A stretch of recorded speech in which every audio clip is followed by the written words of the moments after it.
NAIA Airport, nakakahiya daw. Nakakahiya. Yung mga kalahi ko hindi honest. NAIA Airport, nakakahiya daw. Ninoy Aquino International Airport ay binapatikos po ngayon ng mga netizen dahil po sa mga oportunistang empleyado na malilikot ang mga kamay.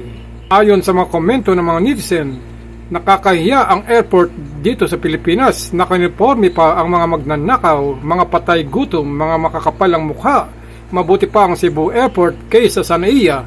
Ito po ang binitawan ng mga ibang netizen matapos na nag-viral ang issue ng isang pasahero sa loob ng NAIA Terminal 3 na kinuha ng mga staff ang kahon ng isang pasahero. Kakalaman ng mga alahas na nagkakahalaga ng 500,000 pesos at pinagpasapasahan ng mga staff at sinukat pa ang mga alahas na ito at inuwi pa ng isang staff ang kahon at itinago pa sa bahay. Ayon po kasi sa post ng biktima sa social media, nakalagay po sa hand carry ang kanyang kahon.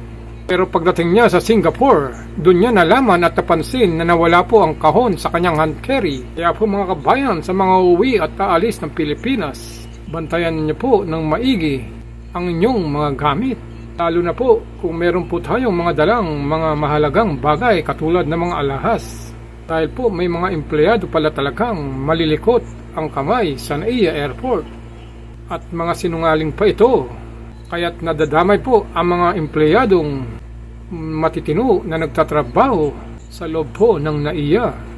Dahil po dito sa mga kalokohan ng ibang staff na ang pinapalamon sa pamilya, yung galing sa nakaw. At para po sa mga karagdagang impormasyon mga kababayan, narito po ang buong video na salaysay po ng pasaherong biktima kung paano niya po na-recover ang kanyang kahon at mga alahas. Kim! Magandang umaga. Hello, Kim. Sir Alvin. Ayan. Good morning. Ayan, good morning. Oh. Pakwento mo nga paano nawala. Yes, Sir Alvin. Last June 28 po, my jewelry box went missing before our flight from Manila to Singapore. We are newlyweds and we're about to start our new life. Inside the box were our wedding rings, 2 rings, my ring and my husband's, my diamond necklace, and my earrings. And I understand maybe it was left behind inside the aircraft or Changi Airport, but I reached out to them. Unfortunately, wala daw sa kanila yung item. So I tried to contact NAIA Terminal 3 and even flew back to Manila because I received a chat message from a credible witness, which is an airline staff, that she saw my jewelry box at gate 104 pre-departure podium. So naiwan sa Manila yung jewelry box. Opo. Oh, okay. So nung di bumalik ka pa, no? Grabe naman. From Singapore, agad-agad bumalik ka ng Manila. After 5 days. After 5 days. Okay, so nung bumalik ka ngayon, di kinumpronta mo yung airline. Pumunta ka muna sa airport police. Yes po.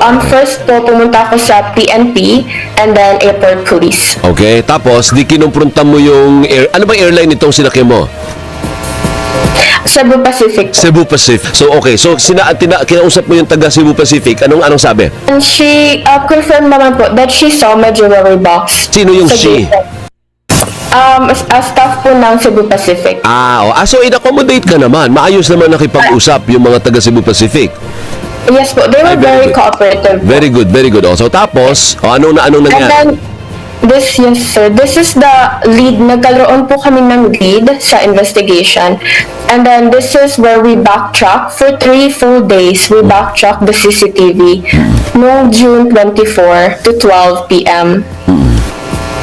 June 28, 12 p.m. Okay. And based po sa CCTV, the first staff member who was seen holding my jewelry box was also a airline staff member, sabihin natin airline number 1.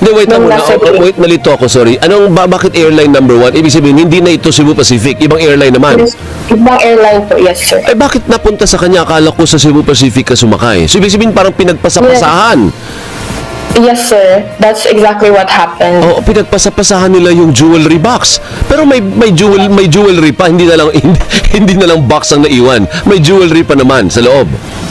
Yes, but during that time po, no, we reviewed the CCTV footage and it showed that more than 10 airport staff member from different airline and security agencies have seen the item and passed it to the next staff. They opened it, they handled it. Yung iba hinawakan pa po and sinukat pa yung ring and yung earrings, but not a single one of them had the heart to return it to the lost and found office. Kaya nga, bakit ganun?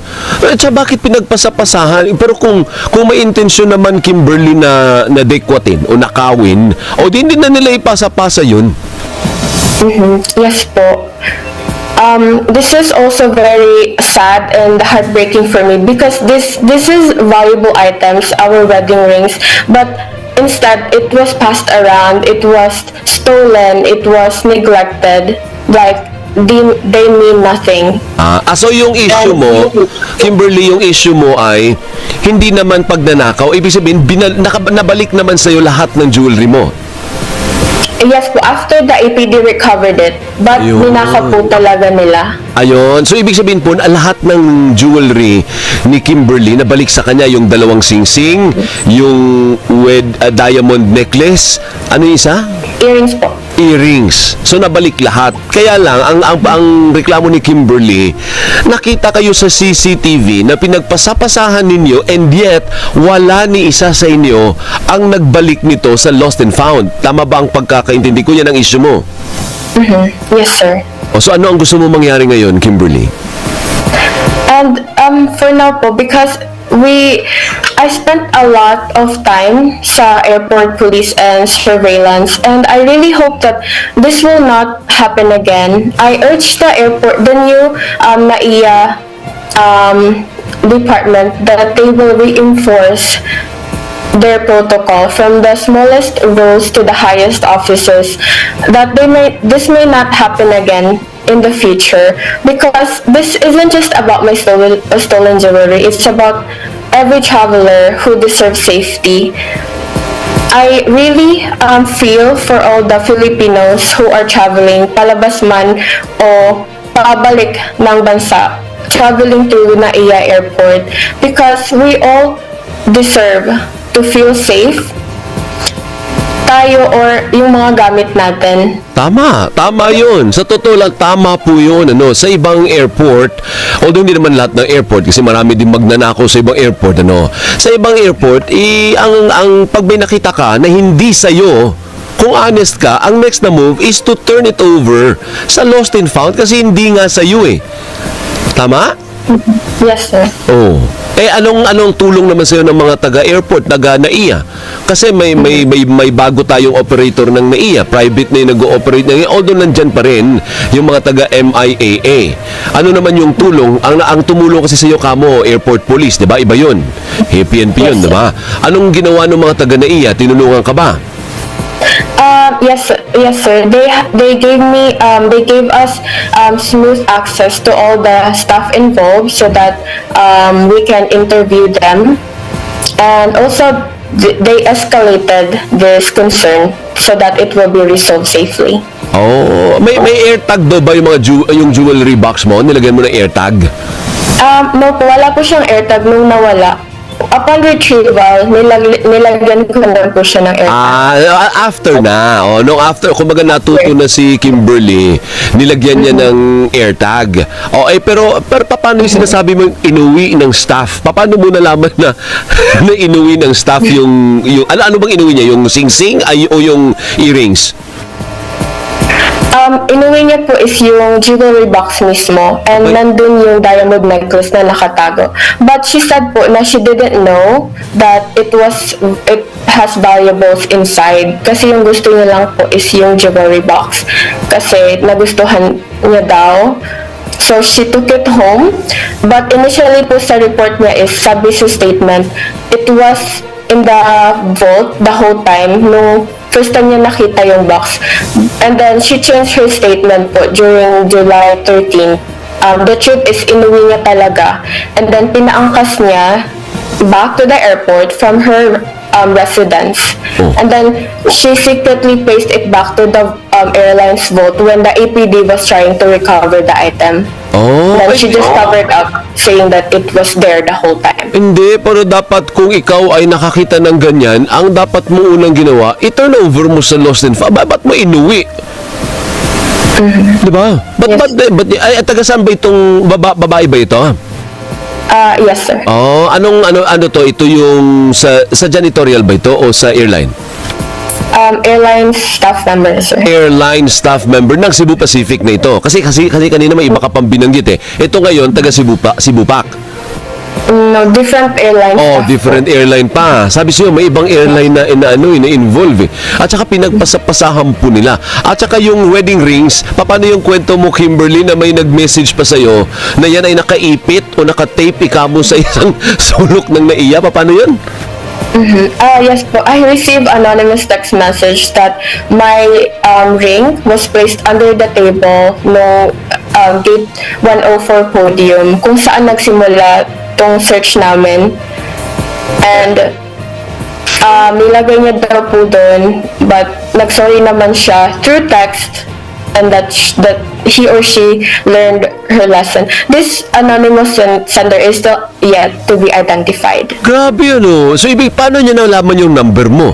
Siguro nung nagpapanik na, yung nagagalit na yung pulis na umamin kayo, siguro nag-guilty.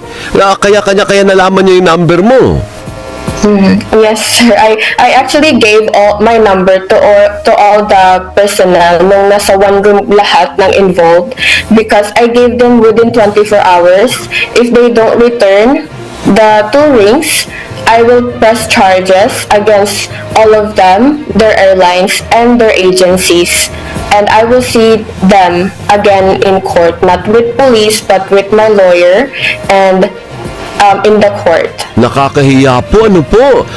Kimberly, ano ngayon ang mensahe mo sa pamunuan ng airport, sa mga airline, actually sa buong airport, kasi mga staff pala ito ng airline at airport, ang involved. Ano ang gusto mong sabihin? Kasi kung ako Pilipino, kung nahihiya ako, nakakahiya. Yung mga kalahi ko, hindi honest. Kumaga may tendency na magnakaw. Kasi binalik naman na guilty siguro. Kinain ng guilt. So pero meron ka pa ring intensyon na iuwi o kunin ang isang bagay na hindi sa'yo. Anong gusto mong sabihin, Kimberly? I truly hope that the new NAIA administration can make real changes and reinforce their protocol. Na guilty din ang mga kumuha ng mga alas na yan at naibalik sa may-ari. Kaya yun nga mga bayan, lagi po tayong magiging alerto sa ating mga gamit. At maging paalala po ito sa ating lahat na mga bumabiyahe papuntang ibang bansa kung meron po kayong mga daladalang mga ganitong bagay na mahalaga.